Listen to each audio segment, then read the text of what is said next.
Era o depoimento de duas, né, como diz aqui a palavra, ou três testemunhas, para confirmar aquela acusação ali, e a pessoa era condenada à morte. Quem rejeitava a lei de Moisés, era isso que acontecia. Agora escute, quão mais severo castigo julgam vocês merece aquele que pisou aos pés o Filho de Deus, profanou o sangue da aliança pelo qual ele foi santificado e insultou o Espírito da graça? Quão mais severo castigo julgamos nós, ou seja, pensamos nós, né, deduzimos nós, imaginamos nós, né, confirmamos nós ter essa pessoa que faz esse tipo de coisa. Pisa aos pés o Filho de Deus, profana o sangue da aliança pelo qual foi santificado e insulta o Espírito da graça. Pois conhecemos aquele que disse: a mim pertence a vingança, eu retribuirei, e outra vez o Senhor julgará o seu povo. Terrível coisa é cair nas mãos do Deus vivo. Irmãos, qual mais severo castigo julgam vocês merece a pessoa que faz essas coisas? Pisa aos pés o Filho de Deus, profana o sangue da aliança pelo qual ele foi santificado, insulta o Espírito da graça. É um castigo severo, irmãos. Porque se era condenado à morte quem rejeitava a lei de Moisés sem misericórdia pelo depoimento de duas ou três testemunhas, imagine quão mais severo vai ser o castigo dessas pessoas que estão pecando deliberadamente depois de terem o conhecimento da verdade. É o que a palavra de Deus está dizendo. Não sou eu que estou dizendo, não sou eu que estou condenando, não sou eu que estou acusando, não sou eu que estou apontando, porque eu também sou um pecador. Eu também preciso aqui, continuando, 1 Coríntios 10, essas coisas aconteceram a eles como exemplos e foram escritas como advertência para nós sobre quem tem chegado o fim dos tempos. Assim, aquele que julga estar firme, cuide-se para que não caia. Não sobreveio a vocês tentação que não fosse comum aos homens. E Deus é fiel, Ele não permitirá que vocês sejam tentados além do que podem suportar. Mas quando forem tentados, Ele mesmo providenciará um escape para que o possam suportar. Então, irmãos, eu também preciso viver o que está aqui no versículo 12. Eu também preciso aceitar, eu também preciso receber esse escape, esse socorro aqui que o Senhor, Ele nos dá para não cair na tentação. Lá em Tiago, no capítulo de número 1, no versículo 13 ao versículo 15, a palavra do Senhor, ela nos diz que quando alguém for tentado, não deve dizer, estou sendo tentado por Deus, porque Deus não pode ser tentado pelo mal e a ninguém tenta. Mas cada um é tentado pelo seu próprio mau desejo. E a palavra do Senhor diz que esse desejo, tendo concebido, dá à luz o pecado. E o pecado, após ser consumado, gera morte. Qual é o desejo que você tem sido tentado, que você tem tido, que você tem alimentado? Qual é o desejo, qual é a obra da carne que você tem premeditado satisfazer? Como está aqui em Romanos, capítulo de número 13, versículo de número 14. Ao contrário, revistam-se do Senhor Jesus Cristo e não fiquem premeditando como satisfazer os desejos da carne. Sabe o que significa premeditar? Significa planejar. Significa você maquinar, de você ficar ali imaginando, vou fazer assim, vou fazer assim.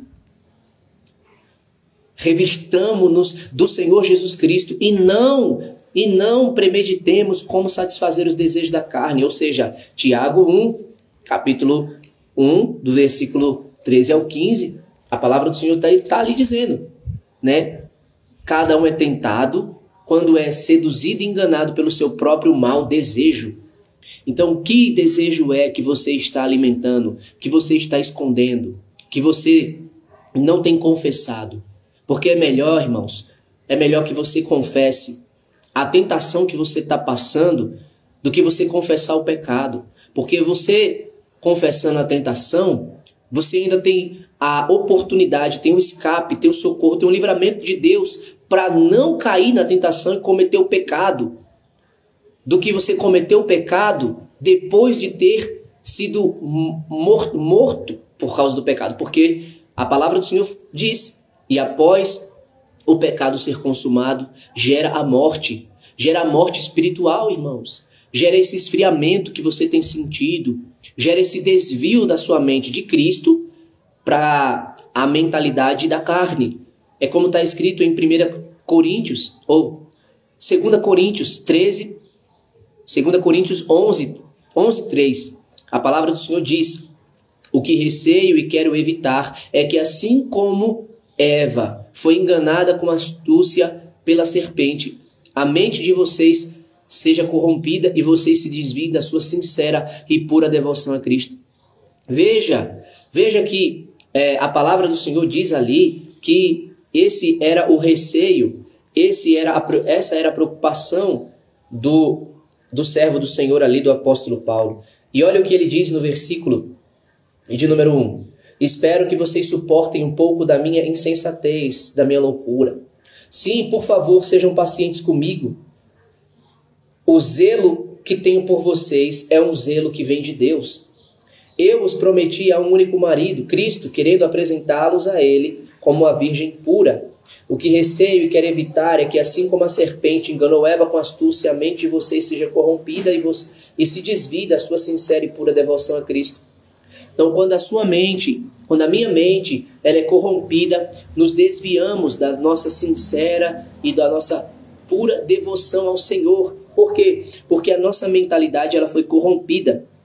E após a nossa mentalidade ter sido corrompida, ter sido depravada, a nossa mentalidade que antes era espiritual, a nossa mentalidade que antes era para Deus, agora é uma mentalidade deturpada. É uma mentalidade corrompida, uma mentalidade inclinada, voltada, levada e aprisionada na carne, em satisfazer os desejos da carne.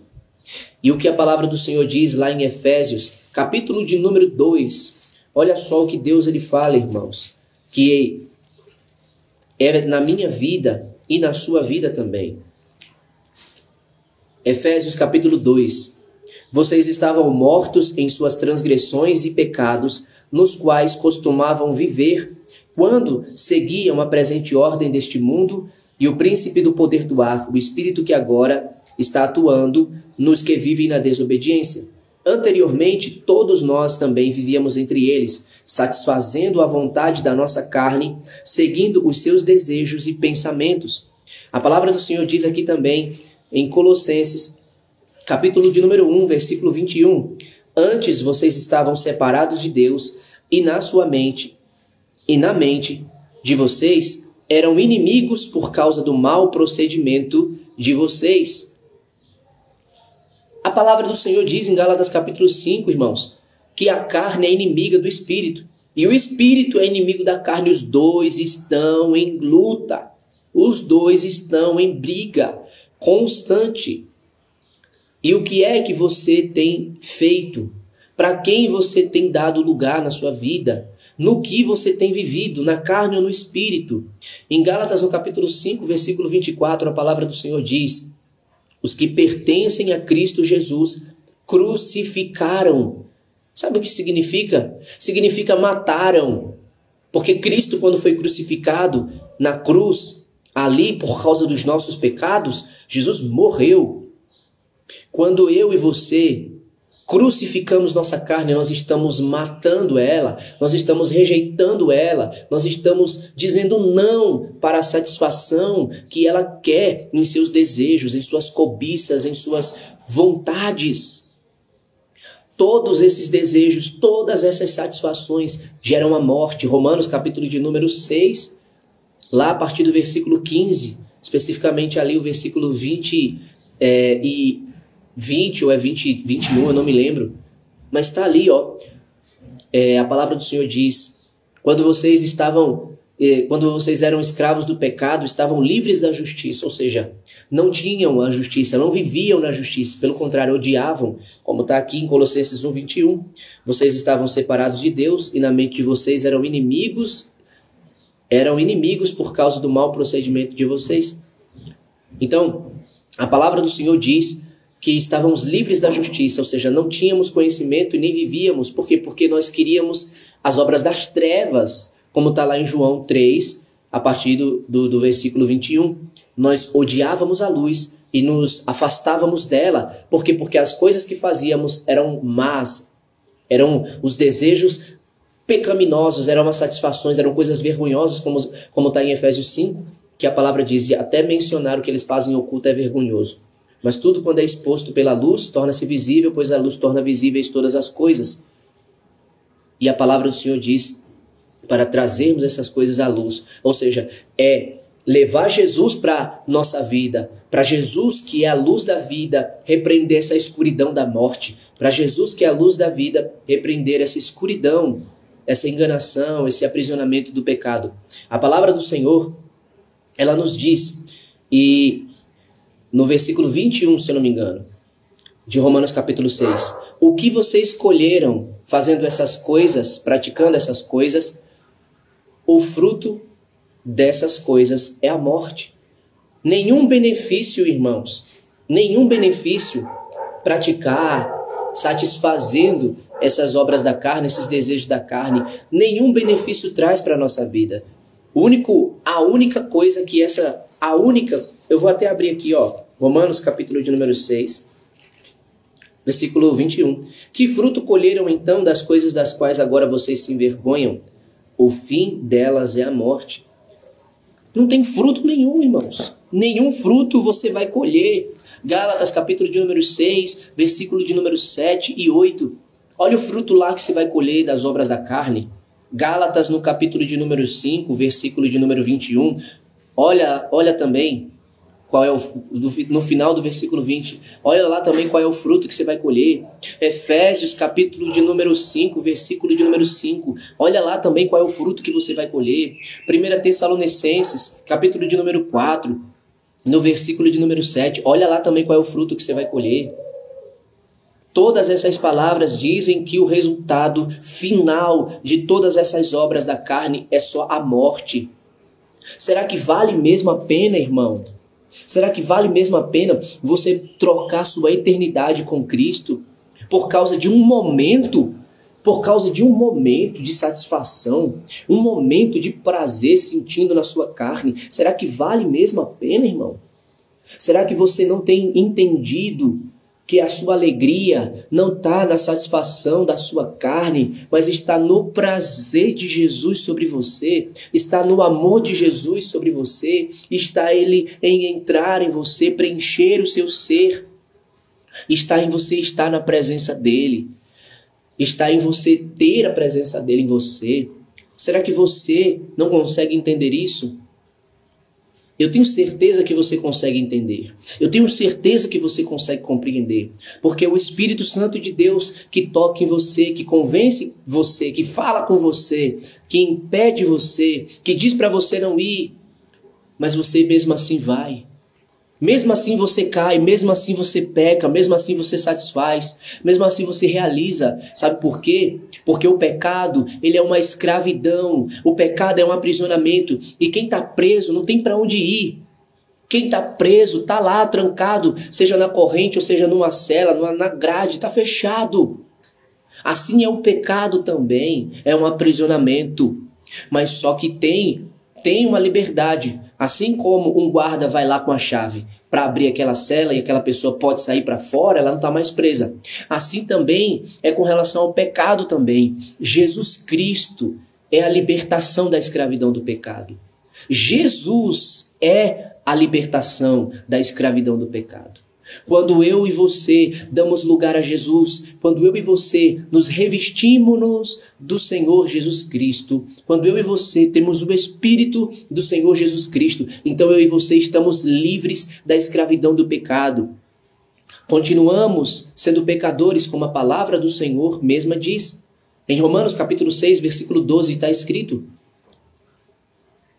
portanto, considerem-se mortos para o pecado, mas vivos para Deus em Cristo Jesus. Portanto, não permitam que o pecado continue dominando o corpo mortal de vocês, fazendo que obedeçam aos seus desejos. Olha aqui.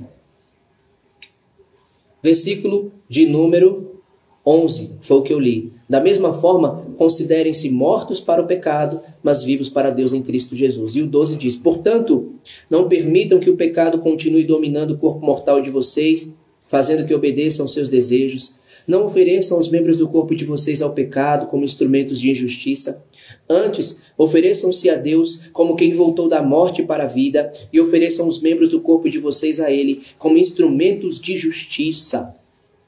No versículo de número 8 em diante diz assim, irmãos. Na verdade, eu vou começar do versículo de número 1. Olha só, porque a palavra do Senhor diz: que diremos então? Continuaremos pecando para que a graça aumente? Só lembrando que essa palavra é a continuidade do capítulo 5, onde do versículo 12 ao versículo 21 vai falar sobre a morte em Adão e a vida em Cristo. E aí o versículo 1, Romanos capítulo 6, versículo 1 diz: que diremos então? Continuaremos pecando para que a graça aumente? De maneira nenhuma. Nós, os que morremos para o pecado, como podemos continuar vivendo nele? Como é que você pode continuar vivendo no pecado se você morreu para ele? Ou se de fato você ainda continua vivendo no pecado porque você não morreu para ele? Porque se você tivesse morrido para o pecado, você não viveria mais nele. Se você tivesse morrido para o pecado, você não viveria mais nele. Mas você continua vivendo nele porque você ainda não morreu para ele. Porque quem morre para o pecado resiste à tentação. Quem morre para o pecado rejeita a tentação, nega a tentação, foge da tentação. Quem morre para o pecado não é mais escravo do pecado, não é mais dominado pelo pecado, porque a palavra do Senhor diz em 1 João, no capítulo 3, que a semente de Deus está em nós. Não podemos continuar mais no pecado. Por quê? Porque morremos para o pecado. Lá mesmo em 1 João capítulo 3 fala que quem nasceu de Deus não vive no pecado. Quem vive no pecado nunca o viu e nem o conheceu. Porque quem conhece a Deus é livre por Deus. Quem conhece a Deus, nasce de Deus. E quem nasce de Deus, nasce do Espírito. Porque Deus é Espírito. Recebe o Espírito Santo, recebe a mentalidade do Espírito, que é totalmente contrária à mentalidade da carne. E quem tem a mentalidade da carne, tem a vida controlada pela carne. Quem tem a mentalidade do Espírito, tem a vida controlada pelo Espírito. Vive pelas coisas do Espírito e para as coisas do Espírito. Anda na contramão do que é da carne. A palavra do Senhor diz, irmãos: vigiem e orem para que vocês não caiam em tentação. Na verdade, a carne é fraca, mas o Espírito está pronto.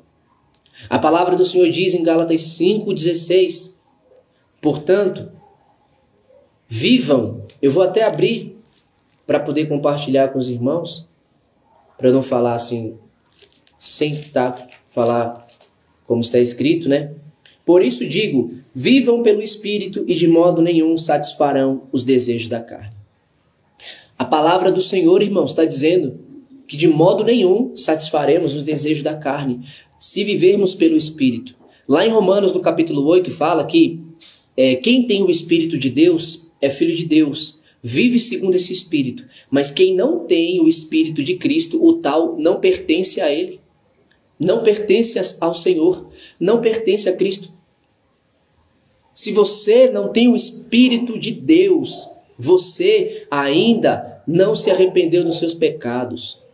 Porque o Senhor Jesus disse que não vai entrar no reino de Deus quem não nascer da água e do Espírito.